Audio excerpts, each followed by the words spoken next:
র্যাবের একটা ব্যাটালিয়ন আমাকে প্রোটোকল দিয়ে নিয়ে আসছে, কত লক্ষ মানুষকে ঠেলে লাঠি চার্জ করে রক্তাক্ত করে যে আমাকে আনা লাগছে, এটা বোঝানোর মতো না যদি আপনারা না দেখতে পেতেন।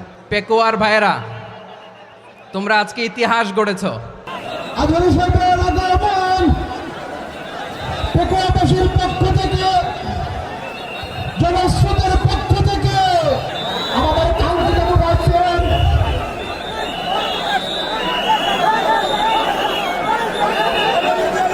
আমরা দৃষ্টি আকর্ষণ করতেছি। আমাদের যে এলইডি রয়েছে, আপনারা এলইডি ডাকাডাকি করতেছেন, আপনারা এলইডির পাশ থেকে চলে যান। এলইডি যদি কোনো এলইডি স্টার্ট হয়ে যায়, আলোচনা শুনতে কষ্ট হবে। সাংবাদিক বন্ধু